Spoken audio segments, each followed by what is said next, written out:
I am here to give my senior sage on teachers, the backbone of this place, the reason it is so successful, and the reason I, as well as probably all the students here, am successful, hardworking, and am an overall better person. For me, nothing motivates me more to learn than a teacher who is more motivated to teach. Teaching is not just a job. It is a passion that our own SSA teachers found and strove to be a part of. If you actually pay attention to teachers, you will know what I mean. For example, and I'm sorry to call him out if he does not want to be called out, but Dr. Bro loves music and loves teaching music more than you can imagine. I've been in his class for 4 years, but he looks like it, and every time that Mozart or Beethoven plays in the class on the computer, he is like a kid at Kennywood for the first time, even though he's probably heard that song 10,000 times.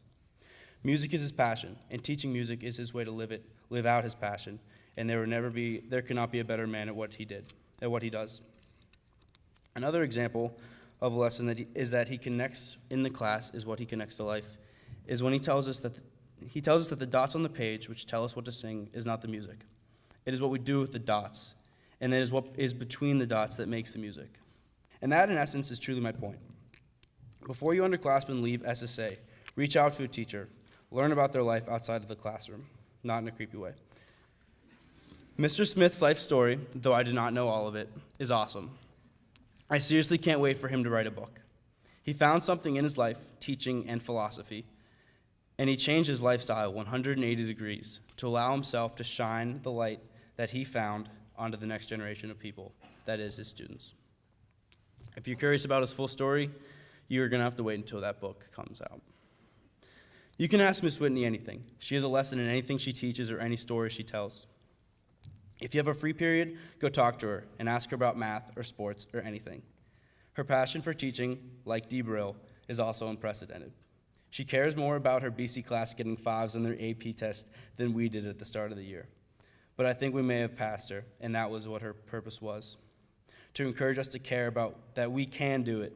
In Calc class, we are all in. I'm going to miss all of my best friends in the senior class and junior classes too, and I just hope that they miss me as well. And I will definitely miss the teachers, because I am beyond grateful for what they did to me as a person. They taught me more about life than I could have learned anywhere else. To quote yet another movie, a man's character is his fate. They molded my character into a way that I did not think was possible, even when I was a freshman in some math class, not knowing truly what I was capable of. We do not know about life much yet, so it is important to learn enough in school to prep you for life, which will hit us like a brick wall one day. I am thankful to all my teachers, but especially the ones I had or the ones who taught me something along the way, including Miss Witt, Dr. Brill, Mr.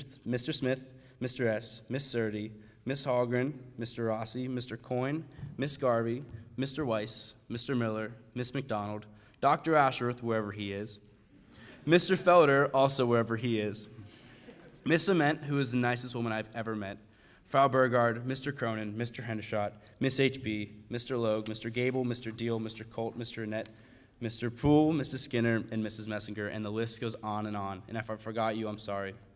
Thank you, and I cannot say thank you enough. Finally, to everyone else, if there was one more movie quote that could solidify my feelings and summarize my speech, it is this. A great teacher has little external history to record. Their lives go over into other lives. These men and women are pillars in the intimate structure of our schools. They are more essential than its stones or beams, and they will continue to be a kindling force and a revealing power in our lives.